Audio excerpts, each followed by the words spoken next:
Hi everyone, I'm going to give you a quick tour of the new Psych Science Accelerator member website. So when you go to the website, the first thing you'll see is this login page. If you're brand new, you probably don't have an account, so you can click on My Account and Register, or right under here, it's for Sign Up Now. I'm going to show you what that looks like and what kind of email you're going to get. So I'm going to register with a email of mine, and we recommend that you use a permanent email. So let's say you're a student and you're going to hopefully graduate, or you think maybe I'll change jobs, or you just want to use a standard email across logins. It'll be a really good place for something like Gmail. You can make up any kind of password you want here. It has to be at least 6 characters. And then to get an account, you have to agree to the code of conduct. And there's a link included here to take you to the code of conduct. You have to agree to abide or support the core mission and principles, which is shown here. And then I have to agree to create my member profile, which helps us know who you are and lets us keep track of everybody in the PSA. Then we have a little captcha here so we don't get bots. So I'm going to click I'm not a robot and then submit. Okay, oops, I apparently did not click them all. So let me try that again. Once you hit submit, it'll take you to the login page. You can log in directly, so as soon as you're done. And then you should get an email from the PSA that says thanks for registering. And it tells you a little bit about what you can do, shows you the link to the Slack channel, so it's pretty small, that you can go and ask questions immediately, and then who you can email to reach out for questions. You can also hit reply. That sends the email to the webmaster. So let me log in with that temporary account here.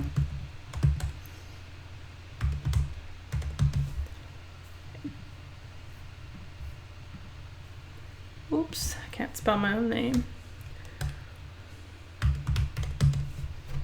See if I can remember this password I just made up. Okay, so once you're logged in, it tells you a little bit about what is on the site and what's going to happen. And it also gives you more options over here of things that you can do. So home takes you back to this home page. Profile is our member profile. We've got roles. We can reset our password, which would allow me to change my password. Or I can log out. So let me log out real quick and show you. If you've forgotten your password, you can click email it. This does not actually email you your password because we mask them. So what it's going to do when I click email and submit, it's going to tell me that it sent me a temporary password. So now I go back to my email. It says your password's been reset, and we make up a fake password for you. So I can log in with my new fake password. And then I'd probably want to reset it to something I know what it is, which at the moment is fake password, since I won't have this account for very long. Okay. Once you reset your password, it does completely log you out, just to make sure nobody could take it.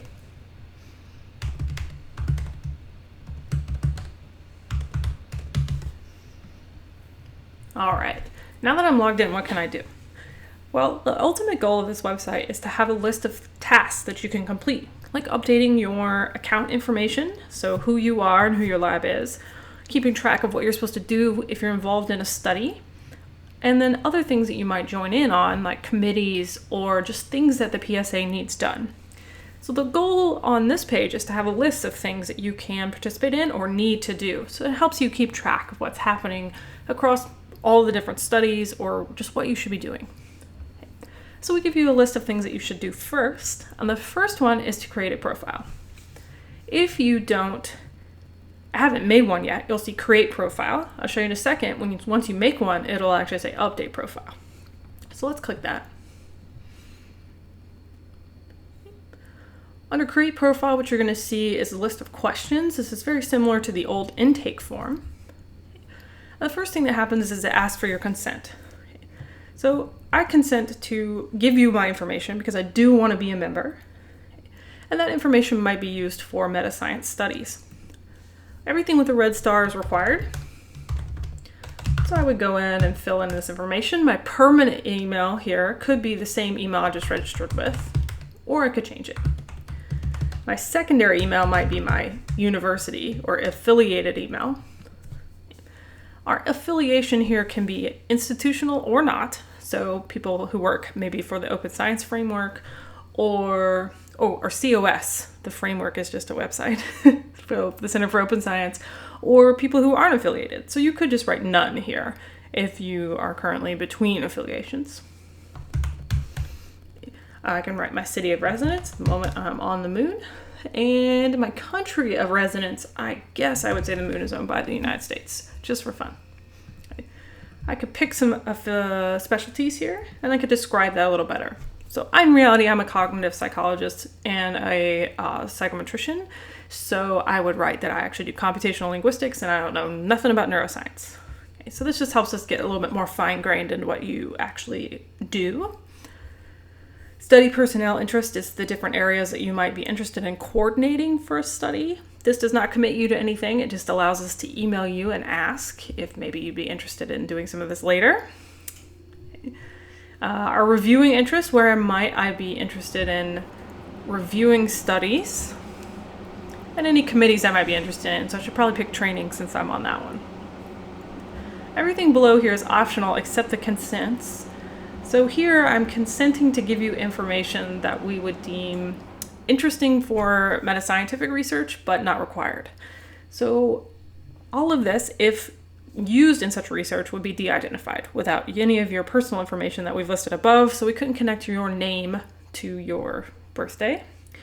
So I could enter my year of birth, my gender identity, my other degrees, education, languages, ORC IDs, which would be the full link for an ORC ID. OSF ID, this would be your profile page link. Since that one's a little odd, what I would do is go to OSF, click on my profile, and it's the one listed here. And then there's an example giving you two. That's Chris's. The methodological specialty might be very similar to what you've got listed above, but this is really helpful for folks when we're trying to find someone who knows something really well for a study that needs it. An employment position that you might have, an other in case you're not one of these categories, your lab position, and another in case you're not one of those, the 4-digit year that you started working in the lab that you would consider your main research lab, and then if you're a student, how long are you working in the lab each week? Ethnicity is a tricky one, especially because we want to follow GDPR rules. So we're asking for your consent to use ethnicity if you'd like to include it. Now you could include it and say, no, don't use it. And then you can fill in what you would consider your ethnicity. Last but very not least and most important is this username. This allows us to track that it's your profile. So be sure you enter the same username that you did when logging in. Hit continue. If I have clicked enough of the boxes, it will let me go on. Continue. Once you hit continue, you get to review and you can go back and hit edit to edit any of these. I'm going to assume that I've typed everything correctly. And it says thanks. So I'm going to click here, return to the main homepage. Once you do that, now accounts should say update profile. If you've typed your login email wrong, this will still say create profile. You should just send the web admin an email and we'll fix it for you. When you click update profile, it takes you back to that same profile. It looks a little different, so you know you're on the update page and not on the original creation page. And you can update everything. Now it looks you up by this email. So that's why if you mistype this one, it won't show that you have a profile, but it's easy to fix on our end. So just shoot us an email. From there, I can click on My Roles. My Roles is a really useful piece because it allows us to show you things that are specific to you on the homepage. So if you're enrolled in Study 4 and you're going to be a lab that's collecting data for Study 4, this will allow us to show you what you should be doing for Study 4. We haven't really created this table completely yet, and so I don't have any roles. However, I could click on this document. It does take you away from the website, and I could go in and add myself. So my name isn't really on there for roles for my real email. And if I logged into that account, I would see these roles.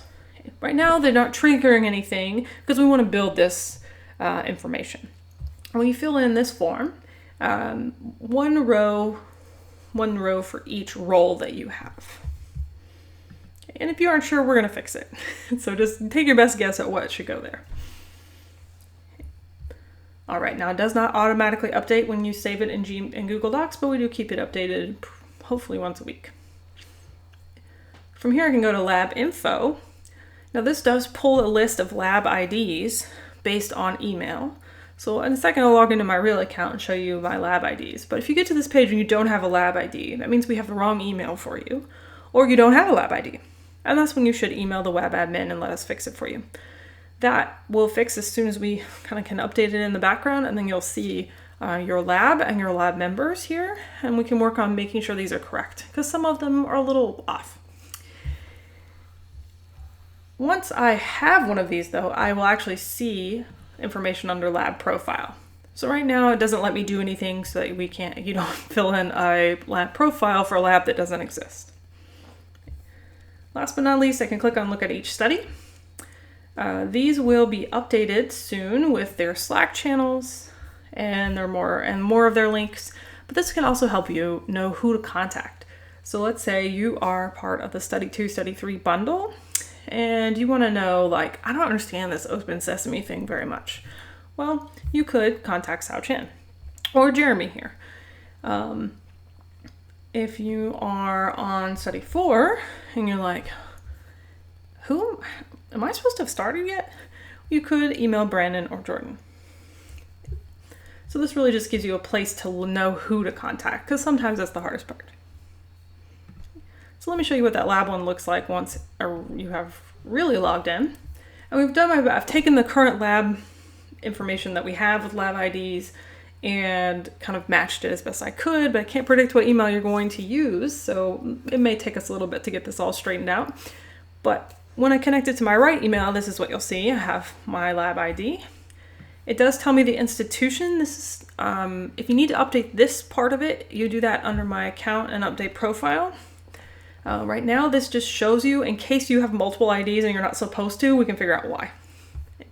And then it shows me I'm sad and lonely and I'm the only one in my lab. And that's because the students that I'm working with are not connected to the right lab ID. So I would have to email the web admin and see if they could fix that.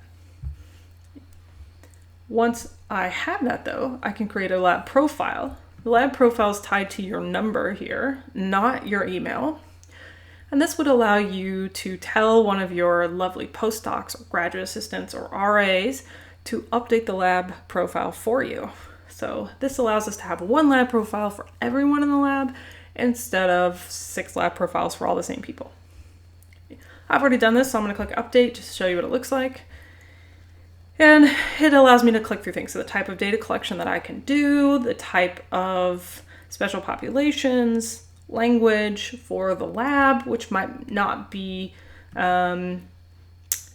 your primary language, right? Some incentives that I might be able to offer, credits, if there are credits for students, like if you have a participant pool, the number of participants, the kind of equipment that you have. So this is everything about the lab and not everything about you. And you want to, when the first time you fill this out, is use that lab ID. This allows you to do more than one if you are enrolled in multiple labs. So the main distinction that we really want to make here is that under my account, this is everything to do with you. It's what roles that you play in the organization, information about you on your password and your account. Under my lab, this is everything about you and the people in the lab. So this is mainly like equipment, rooms, computers, participant pools, because those two things overlap for some people. So the students in your lab should have accounts. This will also allow us to track a little better for affiliations for publications. But the student have the same lab that you do, so you only have to fill it out once. And then coming soon, we'll have tasks on this homepage, but that's the main thing that we wanted you guys to do for the start of the new website.